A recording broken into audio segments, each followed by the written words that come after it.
आज अपन बात करेंगे एरिथ्रोसाइट सेडिमेंटेशन रेट क्या होता है।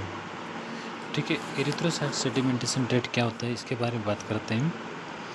जैसे कि सबसे पहले बात करते हैं अपन ESR। ठीक है, ESR।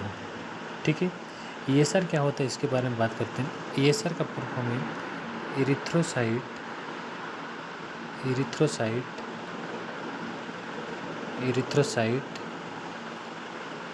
Sedimentation rate. Erythrocyte sedimentation rate. ठीक है, एरिथ्रोसाइट सेडिमेंटेशन रेट क्या होता है इसके बारे में अपन बात करेंगे आज। ठीक है, अब देखना, अब इसमें जैसे कि अपन बात करते हैं एरिथ्रोसाइट। एरिथ्रोसाइट का मतलब होता है तो आरबीसी। ठीक है, सेडिमेंटेशन का मतलब होता है कि जो आरबीसी है वो कितने समय में सेडिमेंट हो रही है, और रेट का मतलब होता है समय, यानी कि अगर देखा जाए तो आरबीसी जो है कितने समय में रेट कितने समय में सेडिमेंट हो रही है। अपन जैसे कि बात करते हैं आरबीसी का पता करने के लिए, आरबीसी के सेडिमेंटेशन के लिए, यानी कि ईएसआर का पता करने के लिए अपन को सबसे पहले क्या चाहिए रहता है, एंटीकोगुलेटेड ब्लड। ठीक है, एंटीकोगुलेटेड ब्लड लेते हैं। ठीक है, जिसमें क्या करते हैं कि जैसे कि अपन ने एक ट्यूब ली। ठीक है, एक ट्यूब लिया अपन ने। ठीक है, एक ट्यूब के अंदर अपन ने कौन सा ब्लड डाला, एंटी कोगुलेटेड ब्लड डाला। Anti coagulated blood anti coagulated blood डाला। ठीक है, एंटी कोगुलेटेड ब्लड डाला है तो अपन ने अगर इसके अंदर डाला है एंटी कोगुलेटेड ब्लड, तो यहाँ पे जो है कि आरबीसी जो है कितने समय में सेडिमेंट हो जाती है, कितने समय में सेडिमेंट हो जाती है, कितने समय में सेडिमेंट हो जाती है, इसी को बोला जाता है एरिथ्रोसाइट सेडिमेंटेशन रेट। ठीक है, यहाँ पे अपन ने क्या किया, एंटीकोगुलेटेड ब्लड डाला। ठीक है, एंटीकोगुलेटेड ब्लड डाला, फिर क्या होगा कि यहाँ पे जो आरबीसी है, अब ब्लड के अंदर आरबीसी होती है। ठीक है, आरबीसी होती है तो ये कितने समय में इस ट्यूब में सेडिमेंट हो जाती है, इसी को बोला जाता है एरिथ्रोसाइट सेडिमेंटेशन रेट।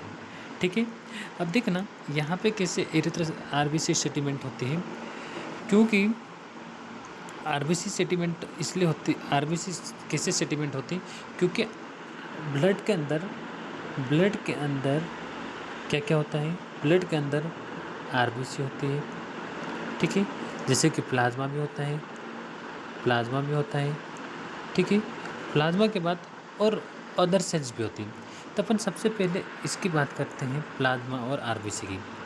अब देखना आरबीसी नीचे कैसे बैठती है, क्योंकि आरबीसी की जो स्पेसिफिक ग्रेविटी होती है, यानी कि आरबीसी की जो स्पेसिफिक ग्रेविटी होती है वो कितनी होती है, 1.090 होती है। ठीक है, 1.090 होती है, और प्लाज्मा की स्पेसिफिक ग्रेविटी जो होती है 1.030 होती है। ठीक है, ये स्पेसिफिक ग्रेविटी होती है। स्पेसिफिक ग्रेविटी आरबीसी की कितनी होती है, 1.090, और प्लाज्मा की कितनी होती है, 1.030। अब देखना, अब यहाँ पे जो होता है कि जो आरबीसी की स्पेसिफिक ग्रेविटी है वो प्लाज्मा की तुलना में ज़्यादा है। ठीक है, आरबीसी की जो स्पेसिफिक ग्रेविटी है वो प्लाज्मा की तुलना में ज़्यादा है। तो क्या होगा कि जब आरबीसी की स्पेसिफिक ग्रेविटी ज़्यादा है तो प्लाज्मा क्या होगा, प्लाज्मा जो ऊपर रह जाएगा, और आरबीसी क्या हो जाएगी, पूरी की पूरी नीचे सेडिमेंट हो जाएगी। मतलब नीचे बैठ जाएगी। तो ये जो आरबीसी है ना, कितने समय में नीचे बैठ रही है, कितने समय में सेडिमेंट हो रही है, इसी को बोला जाता है एरिथ्रोसाइट सेडिमेंटेशन रेट। ठीक है, इसी को क्या बोला जाता है, एरिथ्रोसाइट सेडिमेंटेशन रेट। ठीक है, अब देखना अपन आगे बढ़ते हैं, थोड़ा सा आगे बढ़ते हैं। जैसे कि अपनी बॉडी में ब्लड घूमता रहता है। ठीक है, अपनी बॉडी में ब्लड घूमता रहता है, यानी कि सर्कुलेशन होता रहता है। ठीक है, ब्लड सर्कुलेशन होता रहता है, तो जब अपनी बॉडी के अंदर ब्लड जो है, ब्लड के अंदर क्या क्या, जैसे आरबीसी और प्लाज्मा ये सब मिक्स रहते हैं, ठीक है, क्या रहते हैं, मिक्स रहते हैं, ठीक है। लेकिन अगर अपन इनको निकाल कर यानी कि ब्लड को निकाल के जब सेंट्रीफ्यूज किया जाता है, तो सेंट्रीफ्यूज करने से क्या होता है कि आरबीसी जो क्या होती है नीचे बैठ जाती है, ठीक है, आरबीसी नीचे बैठ जाती है और जो ऊपर मिलता है वो क्या मिलता है अपन को, प्लाज्मा मिलता है, ठीक है, क्या मिलता है, प्लाज्मा मिलता है, ठीक है। अब देखना जैसे कि सीधा अब अपन ने क्या जाना कि आरबीसी जो है, अगर अपन ने आरबीसी को सॉरी इरिथ्रोसाइट सेडिमेंटेशन निकालना है, तो इरिथ्रोसाइट सेडिमेंटेशन को पता करना है तो सबसे पहले अपन को क्या लेना पड़ेगा, एंटी कोगुलेटेड ब्लड, ठीक है, एंटी कोगुलेटेड ब्लड लेना है, जिसको कहाँ पे डालना है, किसी ट्यूब में डालना है, ठीक है, किसी ट्यूब के अंदर डालना है। और उसके बाद में क्या देखना है कि आरबीसी जो है, आरबीसी कितने समय में नीचे बैठ रही, इसी को बोला जाता है क्या, इरिथ्रोसाइट सेडिमेंटेशन रेट, क्या बोला जाता है, इरिथ्रोसाइट सेडिमेंटेशन रेट। अब अपन बात करते हैं कि ईएसआर को प्रभावित करने वाले कारक, ईएसआर को प्रभावित करने वाले कारक, ईएसआर को प्रभावित करने वाले कारक, ठीक है, प्रभावित करने वाले कारक क्या क्या हो सकता है। फर्स्ट की बात करते हैं अपन, जैसे कि नॉर्मल जो क्या होता है कि आरबीसी की जो स्पेसिफिक ग्रेविटी है, ठीक है, आरबीसी की स्पेसिफिक ग्रेविटी है वो क्या होती है, प्लाज्मा की तुलना में ज़्यादा होती है, ठीक है, प्लाज्मा की तुलना में ज़्यादा होती है, ठीक है। जैसे कि आरबीसी की स्पेसिफिक ग्रेविटी कितनी होती है, 1.090, ठीक है, और प्लाज्मा की स्पेसिफिक ग्रेविटी कितनी होती है, 1.030 होती है, ठीक है, 1.090 प्लाज्मा की होती है और 1.030 किसकी होती है, प्लाज्मा की होती है। तो आरबीसी की स्पेसिफिक ग्रेविटी जो है प्लाज्मा की तुलना में ज़्यादा है, ठीक है। तो सबसे फर्स्ट पॉइंट क्या कहता है कि कि जो है कोशिका एवं प्लाज्मा का आपेक्षिक घनत्व, मतलब क्या होता है कि अगर कि आरबीसी की स्पेसिफिक ग्रेविटी कम हो गई, आरबीसी की स्पेसिफिक ग्रेविटी कम हो गई और प्लाज्मा की स्पेसिफिक ग्रेविटी ज़्यादा हो गई, तो उस कंडीशन में क्या होगा कि ईएसआर क्या होता है, ईएसआर यानी कि इरिथ्रोसाइट सेडिमेंटेशन रेट क्या हो सकता है, प्रभावित हो सकता है। बस में देखो नॉर्मल देखा जाए तो क्या है कि आरबीसी की स्पेसिफिक ग्रेविटी ज़्यादा है किसकी तुलना में, प्लाज्मा की तुलना में, ठीक है। लेकिन अगर प्लाज्मा की स्पेसिफिक ग्रेविटी आरबीसी की तुलना में अगर ज़्यादा हो जाती है तो उस कंडीशन में क्या होगा कि इरिथ्रोसाइट सेडिमेंटेशन रेट कहीं ना कहीं क्या हो सकता है, प्रभावित हो सकता है, ठीक है, कहीं ना कहीं प्रभावित हो सकता है। अब अपन सेकेंड की बात करते हैं, ठीक है, दूसरे नंबर की बात करते हैं। दूसरे नंबर में क्या हो सकता है कि जिससे तापमान की बात करते हैं यानी कि टेम्परेचर, तापमान की बात करते हैं, तापमान यानी कि टेम्परेचर, ठीक है, टेम्परेचर की वजह से भी क्या हो सकता, टेम्परेचर के कारण भी क्या होगा कि ये इरिथ्रोसाइट सेडिमेंटेशन रेट कहीं ना कहीं क्या हो सकता है, प्रभावित हो सकता है। बात समझ में। तीसरे की बात करते हैं, थर्ड नंबर में क्या होता है कि जैसे आरबीसी का प्लाज्मा का चिपचिपाहट होना, जैसे प्लाज्मा का चिपचिपाहट होना, प्लाज्मा का चिपचिपाहट होना, जैसे कि अगर प्लाज्मा का चिपचिपाहट हो गया है, प्लाज्मा का चिपचिपाहट हो गया तो क्या होगा, आरबीसी चिपक जाएगी, ठीक है, आरबीसी चिपक जाएगी मतलब आरबीसी क्या होगी, सेडिमेंट नहीं हो पाएगी। तो ये भी क्या है, एक प्रकार का इरिथ्रोसाइट सेडिमेंटेशन रेट को कहीं ना कहीं प्रभावित कर रहा है, ठीक है। अगला बात करते हैं अपन फोर्थ नंबर का, 4 नंबर का बात करते हैं, आरबीसी का गुल्ली बनना, आरबीसी का गुल्ली बनना, ठीक है, गुल्ली बनना, गुल्ली बनना मतलब होता है, इसको बोला जाता है गुल्ली को इंग्लिश में रोलिक्स, ठीक है, क्या बोला जाता है, रोलिक्स, ठीक है।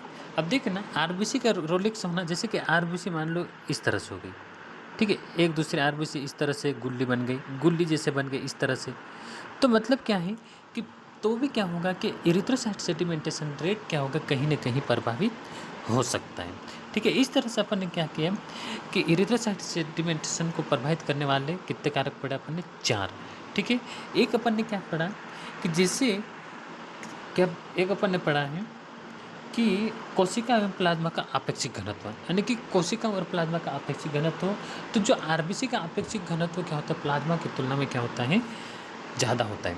ठीक है, तो अगर आरबीसी का अपेक्षित घनत्व कम हो जाता है और प्लाज्मा का अपेक्षित घनत्व ज़्यादा होता है, तो उस कंडीशन में भी क्या हो सकता है, ईएसआर जो है वो क्या हो सकता है, प्रभावित हो सकता है। ठीक है, ये है फर्स्ट। सेकेंड अपन ने क्या डाला, तापमान। कहीं क्या होता है कि रूम टेम्परेचर अगर ज़्यादा हो जाता है, कम हो जाता है, उस कंडीशन में भी क्या हो सकता है कि इरिथ्रोसाइट सेडिमेंटेशन क्या हो सकता है, प्रभावित हो सकता है। ठीक है, अगर तीसरे की बात करते हैं, तीसरे में अपन ने क्या किया कि प्लाज्मा का चिपचिपाहट होना, प्लाज्मा का क्या होना, चिपचिपाहट होना। ठीक है, प्लाज्मा का चिपचिपाहट होना। और फोर्थ नंबर क्या देखा अपन ने कि जो आरबीसी है, आरबीसी क्या हो जाएगी, रोलेक्स बन जाएगी। ठीक है, आरबीसी क्या हो जाती है, रोलेक्स हो जाती है। तो उस कंडीशन में इन फर्स्ट सेकेंड, ठीक है, फर्स्ट सेकेंड थर्ड और फोर्थ, ठीक है, इनके कारण क्या हो सकता है कि इरिथ्रोसाइट सेडिमेंटेशन रेट कहीं ना कहीं क्या हो सकता है, प्रभावित हो सकता है। ठीक है, अब अगला अपन बात करते हैं ईएसआर का प्रिंसिपल। ईएसआर का प्रिंसिपल, ईएसआर का प्रिंसिपल। ठीक है, प्रिंसिपल की बात करते हैं। प्रिंसिपल मतलब होता है सिद्धांत। ठीक है, प्रिंसिपल मतलब क्या होता है, सिद्धांत। देखना, सबसे फर्स्ट अपन क्या करते हैं कि जैसे कि अपन ने एक ट्यूब ली, ठीक है, एक ट्यूब ली और ट्यूब के अंदर अपन ने ब्लड डाला। कौन सा ब्लड डाला, एंटीकोगुलेटेड ब्लड। ठीक है, एंटीकोगुलेटेड ब्लड। ठीक है, एंटीकोगुलेटेड ब्लड अपन ने डाला एक ट्यूब के अंदर। ठीक है, जो क्या हो सकते ब्लड जमने, एंटीकोगुलेट मतलब जमा हुआ नहीं होना चाहिए। ठीक है, अब देखना इस ट्यूब को, ये जो अपन ने ट्यूब ली, इसको क्या करते हैं, किसी स्टैंड के ऊपर रख देते हैं। ठीक है, किसी स्टैंड के ऊपर रख देते हैं। ठीक है, और कमरे का तापमान क्या कर लेते हैं, नोट कर लेते हैं। रूम टेम्परेचर क्या कर लेते हैं, नोट कर लेते हैं। ठीक है, रूम टेम्परेचर नोट कर लेते हैं। उसके बाद क्या होगा कि जैसे जैसे क्या होगी कि आरबीसी जो क्या होगी, नीचे बैठती जाती है। ठीक है, अब अपन ने क्या किया, इसके अंदर एंटीकोगुलेटेड ब्लड डाला। ठीक है, एंटीकोगुलेटेड ब्लड डाला और क्या होगा, आरबीसी जो है ना वो क्या होगी, धीरे धीरे नीचे बैठती जाएगी और जो प्लाज्मा है वो क्या होगा, ऊपर का जो है वो क्लीन होता जाएगा, मतलब साफ होता जाता है। ठीक है, उसके बाद क्या करता अपन, 1 घंटे बाद क्या करते हैं, अपन रीडिंग नोट करते हैं। ठीक है, 1 घंटे के बाद रीडिंग नोट करते हैं। उसके बाद दूसरे घंटे के बाद रीडिंग नोट करते हैं। तो इसका मतलब ये हुआ कि आरबीसी जो है कितनी सेडिमेंट हुई, कितने कितने एमएम तक सेडिमेंट हुई, वो अपन क्या कर लेते हैं, रीडिंग नोट कर लेते हैं। ठीक है, तो अपन क्या बात करते हैं कि जैसे ईएसआर मापने के लिए, ईएसआर देखने के लिए अपन 2 मेथड का प्रयोग करते हैं। ठीक है, 2 मेथड का प्रयोग करते हैं।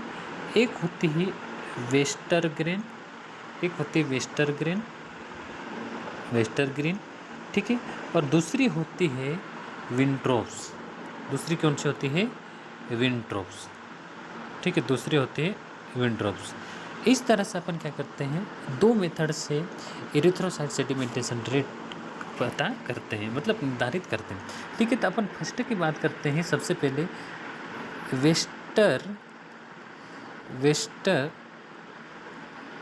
वेस्टरग्रेन ट्यूब या फिर वेस्टरग्रेन मेथड। ठीक है, वेस्टरग्रेन ट्यूब या फिर वेस्टरग्रेन मेथड। ठीक है, इस तरह से अपन क्या करते हैं, इरिथ्रोसाइट सेडिमेंटेशन रेट का पता करते हैं। ठीक है, तो ये आगे अपन इसके बारे में एक्सप्लेन कल करेंगे।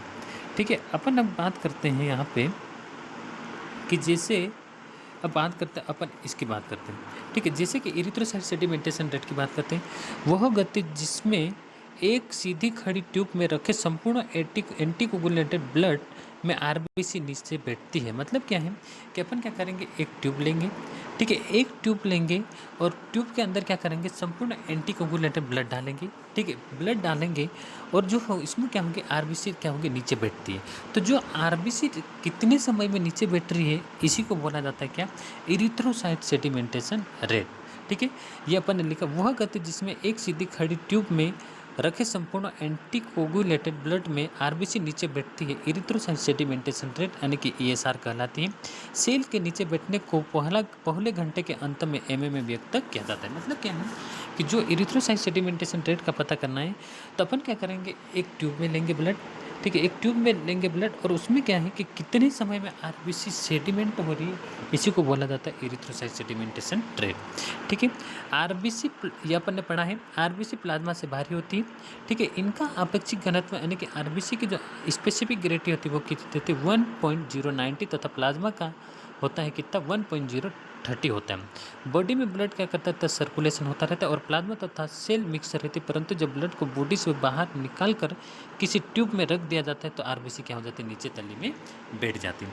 ठीक है, जैसे अब बात करते हैं एएसआर को प्रभावित करने वाले कारक। एएसआर को प्रभावित करने वाला कारक मतलब वो होता है कि जो यानी कि आरबीसी क्या होगी कि मतलब नीचे नहीं बैठ पाएगी, जिससे सेल एवं प्लाज्मा की स्पेसिफिक ग्रेविटी यानी कि मान लो कि सेल की स्पेसिफिक ग्रेविटी यानी कि आरबीसी की स्पेसिफिक ग्रेविटी बढ़ जाती है और प्लाज्मा की स्पेसिफिक ग्रेविटी कहीं किसी कारण से घट जाती है, तो क्या होगा स्पेसिफिक ग्रेविटी प्रभावित हो सकती है, सॉरी एएसआर प्रभावित हो सकता है।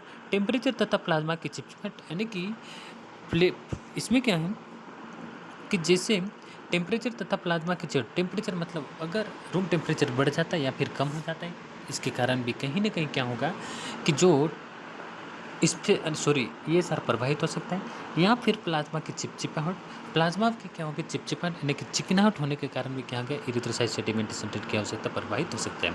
और थर्ड नंबर का आरबीसी की गुल्ली बनना यानी कि रोलेक्स का बनना, मतलब आरबीसी एक दूसरे के ऊपर चिपक जाती है, उसके कारण भी क्या हो सकता है ये सारा प्रभावित हो सकता है। ठीक है, ये सर का प्रिंसिपल ब्लड में किसी उपयुक्त एंटीकोगुलेंट को मिक्स करके जिससे वो क्लट न हो। सबसे पहले क्या करेंगे कि ब्लड के अंदर क्या करेंगे एंटीकोगुलेंट मिक्स कर देंगे जिससे वो क्या हो सकता है ब्लड क्लट ना हो, किसी स्टेन में सीधी फिट हुई टिप में रख दें। मतलब क्या है कि इसको क्या करना किसी यानी कि ब्लड ट्यूब के अंदर डाल के ब्लड के अंदर ट्यूब डाल के ट्यूब में ब्लड डाल के किसी स्टेन पर फिट कर दिया जाता है और उसके बाद क्या कर दिया जाता है रूम का टेम्परेचर नोट कर लिया जाता है। जैसे जैसे सेल सेडिमेंट होती जाती प्लाज्मा की ऊपरी परत क्या होती साफ होती जाती है। 1 घंटे के अंत में तथा दूसरे घंटे के अंत में कितना प्लाज्मा क्लीन हो गया अर्थात सेल नीचे बैठ गई उसे नोट किया जाता है, यही एरिथ्रोसाइट सेडिमेंटेशन रेट है। ठीक है, मतलब क्या है कि जो अपन क्या करेंगे एक ट्यूब लेंगे, ट्यूब के अंदर ब्लड डाल देंगे। ठीक है, ब्लड डालने के बाद क्या होता है कितने समय में आरबीसी नीचे बैठ रही है यानी कि सेडिमेंट हो रही है, इसी को बोला जाता है एरिथ्रोसाइट सेडिमेंटेशन रेट। ठीक है, अब एरिथ्रोसाइट सेडिमेंटेशन रेट को निर्धारित करने के लिए 2 विधियाँ, एक होती है वेस्टर्न ग्रेन मेथड और दूसरी होती है विंड्रोप्स मेथड। ठीक है, तो अपन फर्स्ट की बात करते हैं वेस्टर्न ग्रेन मेथड। ठीक है, अब आगे कल कंटिन्यू करेंगे। ठीक है, धन्यवाद।